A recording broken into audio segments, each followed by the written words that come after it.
নির্বাচনের পূর্বে আমাদের এই 24-এর অভ্যুত্থানের যে চেতনা, সেই চেতনা ধারণ করে একটি জাতীয় ঐক্যের মধ্য দিয়ে নির্বাচনী কৌশলে আওয়ামী লীগকে রাজনীতি থেকে বিদায় দিতে হবে। ইন্নাল হামদুলিল্লাহ ওয়াসসালাতু ওয়াসসালামু আলা রাসূলিল্লাহ।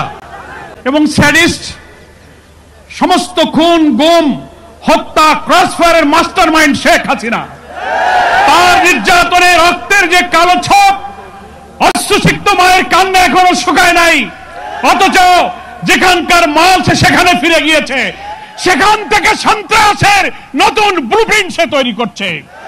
আজকের এই মানবাধিকার দিবসে আমরা বলতে চাই, সেই 2006 সালের 28 অক্টোবর থেকে শুরু করে পিলখানার হত্যাকাণ্ড, হেফাজতের হত্যাকাণ্ড, তারপরে বাংলাদেশের ইসলামী আন্দোলন নেতৃবৃন্দকে বিনা অপরাধে সাজানো মামলা, সাজানো সাক্ষী, সাজানো বাদী, সাজানো বিচারক দিয়ে নির্মমভাবে জুডিশিয়াল কিলিং করা হয়েছে। তারপর জুলাই আগস্টের অভ্যুত্থানে 2000 ছাত্র জনতাকে খুন করা হয়েছে, 40,000 ছাত্র জনতা আহত হয়েছে। এই গুণ খুনের বিচার বাংলাদেশে না হলে আমাদের এই আন্দোলন, এই ত্যাগ, নতুন বাংলাদেশ নির্মাণের স্বপ্ন ব্যর্থ হয়ে যাবে।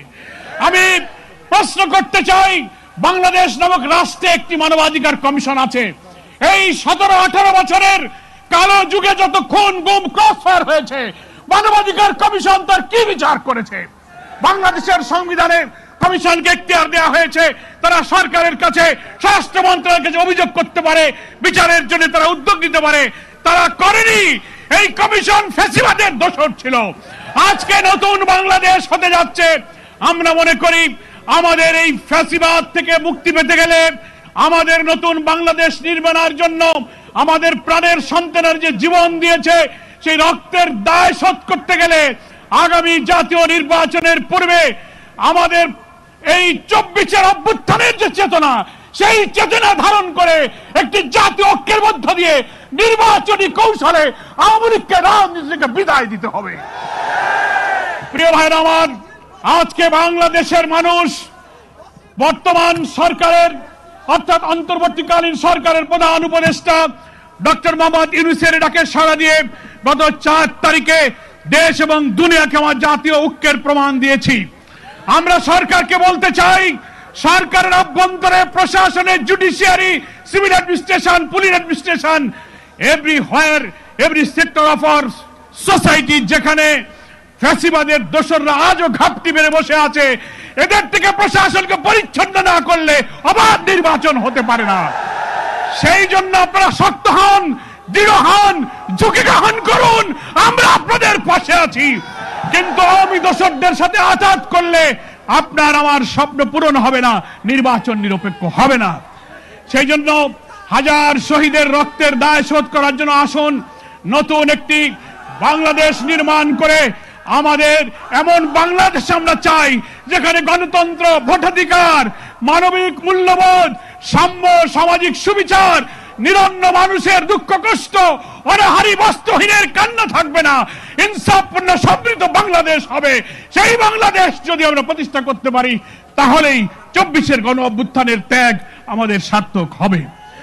মায়ের ডাক, আজকে বাংলাদেশে যে ডাক দিয়েছেন, আজকে অশ্রুসিক্ত স্ত্রীদের কান্না, পিতাহারা সন্তান, স্বামীহারা বিধবা স্ত্রী, পরিবারের লোকেরা যে ভারাক্রান্ত পরিবেশ তৈরি করেছে চোখের পানি ছেড়ে, আমি মনে করি সরকার, জাতীয় নেতৃবৃন্দ, দেশবাসী আসুন, কোন অপপ্রচার, কোন ষড়যন্ত্র, কোন বিদেশি চক্রান্তের মাথা নত না করে আমরা একটি সাহসী সংগ্রামে জাতীয় ঐক্য গড়ে তুলে জাতীয় নির্বাচনের গণতান্ত্রিক পথে আমরা আওয়ামী লীগকে চিরবিদায় করে দিই।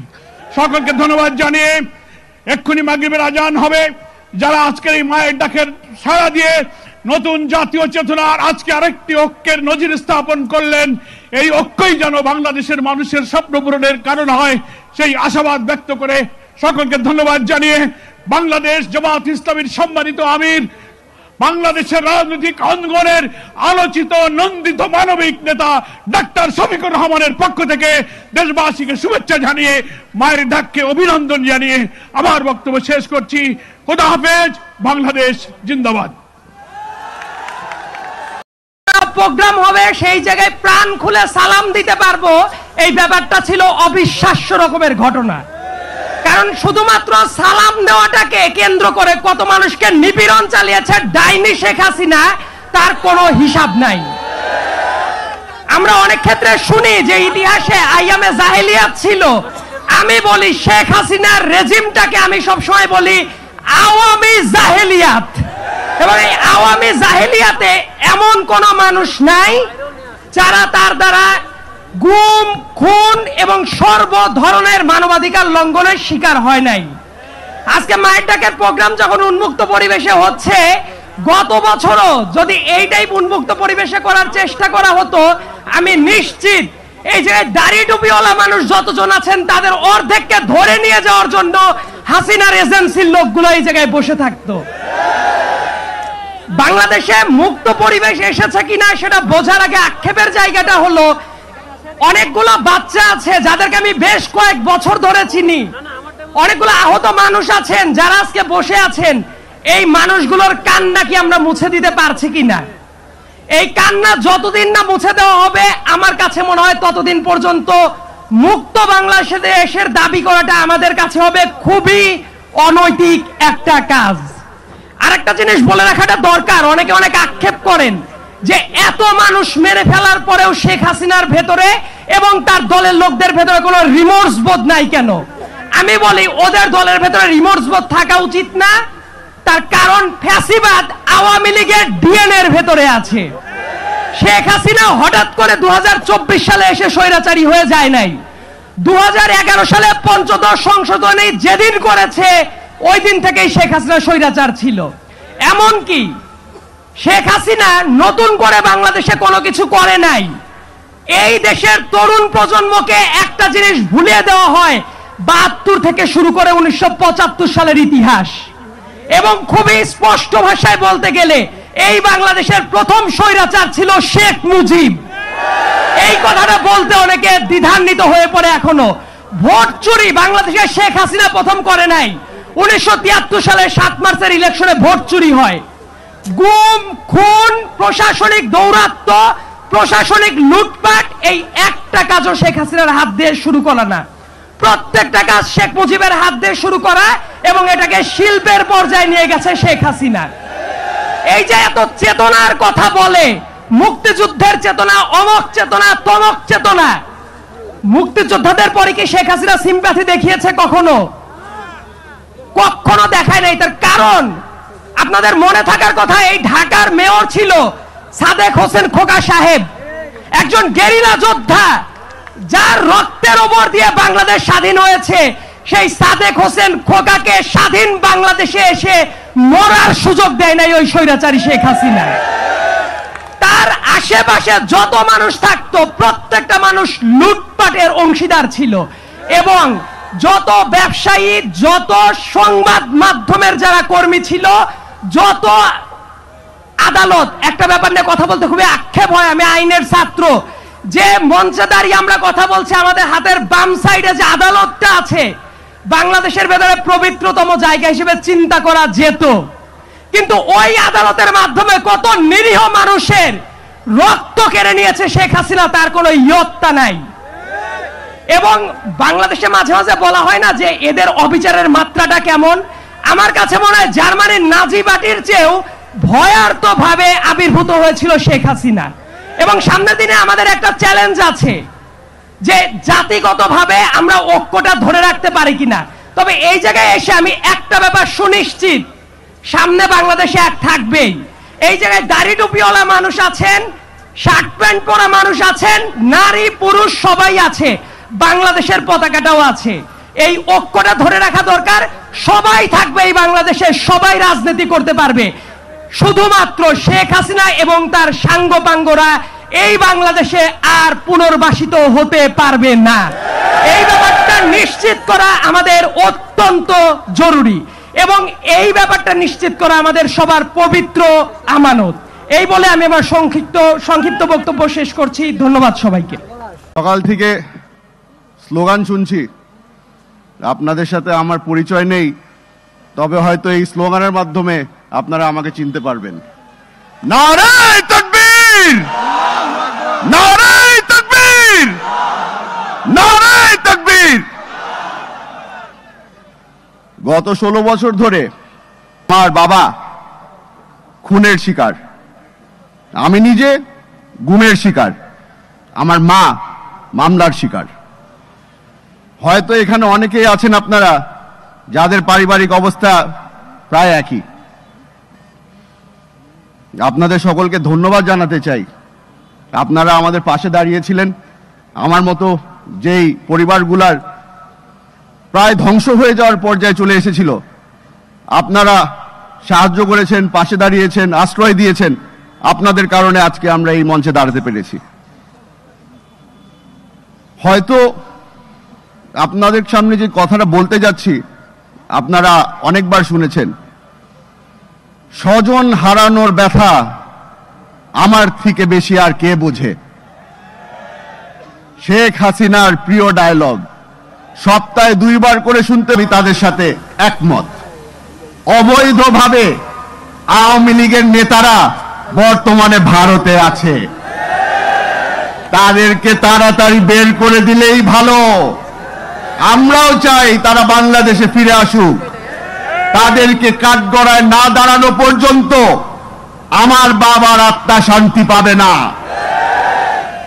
আপনাদের থেকে বেশি সময় নিব না, খালি এতটুকু বলে যাচ্ছি, আমাদের দলের পক্ষ থেকে, আমাদের ভারপ্রাপ্ত চেয়ারম্যান তারেক রহমান সাহেবের পক্ষ থেকে, বেগম খালেদা জিয়ার পক্ষ থেকে আপনাদের সকলকে ধন্যবাদ এবং আসসালামু আলাইকুম। নির্মম ভাবে তাদের উপরে অত্যাচার করা হয়, অনেককে গ্রেফতার করা হয়। আমার মনে পড়ে যখন আমাকে গ্রেফতার করে শাহবাগ থানায় নিয়ে এসে চোখ বেঁধে কোথাও একটা নিয়ে যাওয়া হচ্ছিল, আমি সেই মুহূর্তের অনুভূতি ব্যক্ত করতে পারবো না। আমার মনে হচ্ছিল আমাকে হয়তো আর কখনোই আপনাদের কাছে, আমার পরিবারের কাছে ফিরতে দেওয়া হবে না। এমন দুঃসহ যন্ত্রণা বাংলাদেশের শত শত মানুষ ভোগ করেছে বিগত সময়ে, যাদেরকে গুমের শিকার করা হয়েছে। আমি আর একটা ঘটনার কথা স্মরণ করিয়ে দিতে চাই। বিডিআর হত্যাকাণ্ডে, পিলখানা হত্যাকাণ্ডে যারা শহীদ হয়েছেন তারা তো শহীদ হয়েছেন, এরপরে বিচারের নামে প্রহসন করে শত শত নিরপরাধ বিডিআর ভাইকে এখনো পর্যন্ত জেলখানায় বন্দী রাখা হয়েছে। 3-3 বার জেলখানায় গিয়েছি, আমার বিডিআর ভাইদের সাথে দেখা হয়েছে, কথা হয়েছে। গোটা বাংলাদেশ মুক্ত হয়েছে, এখন পর্যন্ত নিরপরাধ বিডিআর ভাইরা মুক্ত হয় নাই। আমি আজকের এই সমাবেশ থেকে নিরপরাধ বিডিআর ভাইদের মুক্তির দাবি করছি। ভাইরা আমার, বাংলাদেশের সীমান্তে মানবাধিকারের চূড়ান্ত লঙ্ঘন করা হয়েছে। ফেলানীকে হত্যা করে কাঁটাতারে ঝুলিয়ে রাখা হয়েছে, স্বর্ণা দাসকে হত্যা করা হয়েছে, আমাদের ভাইদেরকে সীমান্তে নির্বিচারে গুলি করে হত্যা করা হয়েছে। আজকের এই মায়ের ডাকের সমাবেশ থেকে আমরা দাবি জানাতে চাই যে ছাত্রলীগের সন্ত্রাসীরা আমাদের ভাইদের উপরে হত্যাযজ্ঞ চালিয়েছে, নির্যাতন চালিয়েছে। জুলাই আগস্ট সহ বিগত 16 বছরে প্রত্যেক ছাত্রলীগের সন্ত্রাসীকে আইনের আওতায় নিয়ে এসে কঠিনতম শাস্তি নিশ্চিত করতে হবে। যেই দল আওয়ামী লীগ বাংলাদেশে ফ্যাসিবাদ চাপিয়েছে, বাংলাদেশের মানুষের উপরে নির্যাতন নিপীড়নকে বৈধতা দিয়ে গেছে, দল হিসেবে আওয়ামী লীগকে বিচার করতে হবে। শেখ হাসিনাকে বাংলাদেশে ফিরিয়ে নিয়ে এসে তাকে বিচারের কাঠগড়ায় দাঁড় করাতে হবে। এবং বাংলাদেশের জনগণ, আমাদের সকলের মধ্যে এই 24-এর যে অভ্যুত্থান, ফ্যাসিবাদী ব্যবস্থার বিলোপ এবং নতুন রাজনৈতিক বন্দোবস্তের যে আহ্বান, সে আহ্বানের প্রতি ঐক্যের সুরে আমাদের সকলকে এক থাকতে হবে। ধন্যবাদ সকলকে। ক্ষমতার লোভে অনেক রাজনৈতিক দল আওয়ামী লীগকে মাফ করে দেওয়ার আলাপ তুলেছে। আলেমদেরকে ফাঁসিতে ঝুলিয়ে হত্যা করা হয়েছে। আমরা এই বিচার নিশ্চিত না করা পর্যন্ত দুনিয়ার কোন শক্তি নাই আমাদেরকে রাজপথ থেকে উৎখাত করবে। প্রিয় সহযোদ্ধ, আপনারা জানেন ক্ষমতার লোভে অনেক রাজনৈতিক দল আওয়ামী লীগকে মাফ করে দেওয়ার আলাপ তুলেছে। আমরা আপনাদেরকে বলতে চাই, মন্ত্রিত্বের লোভে, ক্ষমতার লোভে, সংসদে যাওয়ার লোভে আপনি যদি মনে করে থাকেন এই আহতরা রাস্তায় রক্ত দিয়েছে এবং এই রক্তের উপর, এই পিচ্ছিল রক্তের উপর দিয়ে আপনি সংসদে যাবেন, তাহলে মনে রাখবেন জাতীয় বেঈমান হিসেবে পরিচিত হবেন। যে আওয়ামী লীগ এখনো পর্যন্ত একটা সরি পর্যন্ত বলে নাই, এখনো পর্যন্ত তারা অপরাধ স্বীকার করে নাই, তাদের সাথে কিসের রিকনসিলিয়েশন? তারা ক্ষমা চাওয়ার আগে, তারা ক্ষমা চাওয়া তো দূরে থাক, তারা এখন হত্যার হুমকি দিচ্ছে বিদেশে বসে। কিন্তু আমরা দেখছি মুরব্বীদের মধ্যে তাদের জন্য মায়া হচ্ছে। মনে রাখবেন, যারা এই রিকনসিলিয়েশনের আলাপ তুলছেন, আওয়ামী লীগকে নির্বাচনে দেখতে চাচ্ছেন, আপনারা ক্ষমতামুখী, আর আমরা আহত এবং যারা জীবন্ত শহীদ আমরা হচ্ছে জনতামুখী। যতদিন পর্যন্ত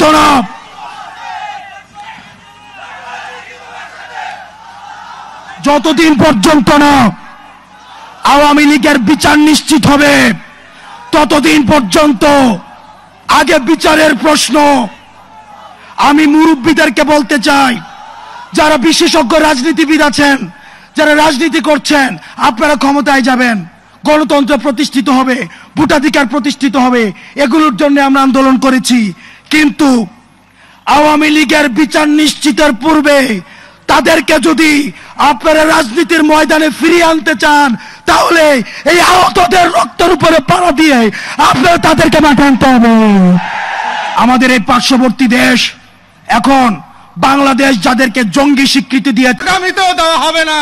যারা ব্যাকডোর দিয়ে আওয়ামী লীগকে পুনর্বাসনের দুঃস্বপ্ন দেখছেন, আওয়ামী লীগ যেভাবে বাংলার ইতিহাসে মুসলিম লীগ হয়ে গেছে, যারা আওয়ামী লীগকে পুনর্বাসনের চেষ্টা করবে, যারা সংস্কারের বদলে, বিচারের বদলে আওয়ামী লীগের নেতাদেরকে গ্রেফতার করবার বদলে লুটপাটের রাজতন্ত্র কায়েম করছে, তাদেরকে মনে করিয়ে দিতে চাই, মুসলিম লীগের ইতিহাস থেকে শেখেন।